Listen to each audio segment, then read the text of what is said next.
ایک بزرگ تھے، یہ نہر کنارے وضو کر رہے تھے تو کئی دنوں کے فاقے تھے. کیا دیکھا کہ پانی کی سطح پر بہتا ہوا ایک خوش نما سیب آیا تو اشتہاق غالب ہوئی، اس کو پکڑا اور کھا لیا. جب کھا چکے تو پھر خیال آیا یہ تو میرا تھا ہی نہیں، یہ تو مال لقطہ تھا تو میں نے اس کو کھا لیا، اب اس کا مالک کیسے ملے؟ جس سمت سے پانی آ رہا تھا اس سمت سفر شروع کر دیا. کئی دنوں کی مسافت کے بعد دیکھا کہ ایک باغ ہے جس کی شاخیں اس پانی کی طرف لٹک رہی ہیں. سمجھ گئے کہ یہیں سے گرا ہوگا اور میں نے کھا لیا. خیر باغ میں پہنچے، مالک سے ملے، کہا کہ یوں میں نے ایک سیب کھا لیا ہے اور میرا غالب گمان یہ ہے کہ اس باغ کا وہ سیب تھا، تو میں معافی مانگنے آیا ہوں، یا پھر بتائیں کہ اس کا ہرجانہ کیا ہوگا. جب مالک باغ نے یہ بات سنی، وہ بھی صاحب نظر تھے، سمجھ گئے یہ تو کوئی در یگانہ ہے، یہ تو کوئی گوہر یکتا ہے، تو تیور بدل لیے. کہا ایسے تو نہیں معافی ملے گی. کہا حضرت کیسے ملے گی؟ کہا 12 سال تک میرے باغ کی گوڈی کرنا پڑے گی.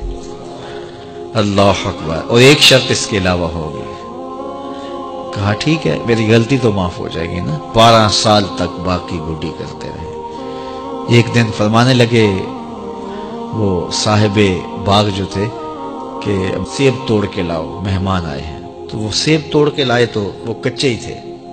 تو کہا تم 12 سال ہو گئے ہو سیبوں کے باغ میں رہتے ہوئے، تمہیں پتہ نہیں کہ کچے سیب اور پکے سیب کیسے ہوتے ہیں؟ کہا حضرت مجھ سے قسم لے لیجئے 12 سال میں ایک دفعہ بھی نظر اٹھا کے سیبوں کی جانب نہیں دیکھا.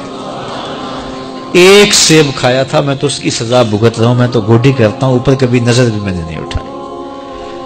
سینے سے لگا لیا. کہا ایک شرط تمہاری پوری ہو گئی، اب دوسری شرط ہے کہ میری ایک بیٹی ہے جو آنکھوں سے نابینا ہے، کانوں سے بہری ہے، بول سکتی نہیں، اور وہ اپاہج بھی ہے، چل بھی نہیں سکتی. اس سے تمہارا نکاح کرنا چاہوں، اگر تمہیں قبول ہے تو معافی ہو جائے گی. کہا ٹھیک ہے جی قبول ہے، میرا گناہ معاف ہو جائے، میں زندگی کاٹ لوں گا، کوئی بات نہیں ہے. خیر نکاح ہو گیا. کہا کہ یہ کمرہ ہے، یہاں آپ کی زوجہ آپ کی منتظر ہے. جب وہاں گئے تو ایک خوبرو دوشیزہ منتظر تھی، تو فوراً پلٹے کہ میں غلطی سے کسی اور کمرے میں آ گیا ہوں. پلٹتے ہوئے دروازے کی چوگاٹ سے سر پھٹ گیا، خون بہنے لگا. جب باہر آئے تو صحن میں پہنچے تو وہ بزرگ وہاں تھے. کہا کیا ہوا؟ کہ حضرت ایک غلطی کی سزا اتنی کاٹی، اب کہیں دوسری غلطی نہ ہو جائے. وہ تو کوئی اور ہے خاتون. کہا وہی تمہاری زوجہ ہے. تو میں بتاؤں کہ وہ بہری کیوں ہے؟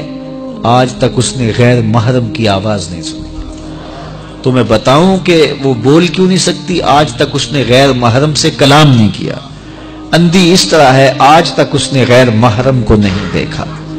اور اپاہج اس طرح ہے، چل کے کبھی گھر کی دہلیز سے گئی نہیں ہے. تو اس خاتون کا جب نکاح ہوا اور پھر ان سے اللہ نے ان کو ایک بچہ دیا جس کا نام ہے الشیخ عبد القادر جیلانی.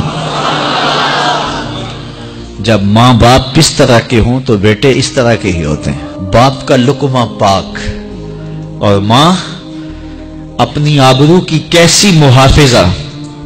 پھر در یگانہ اور گوہر یکتا جو پیدا ہوتا ہے وہ دین کی احیاء کرنے والا ہے، دین کی مردہ قدروں کو نئی زندگی دینے والا ہے.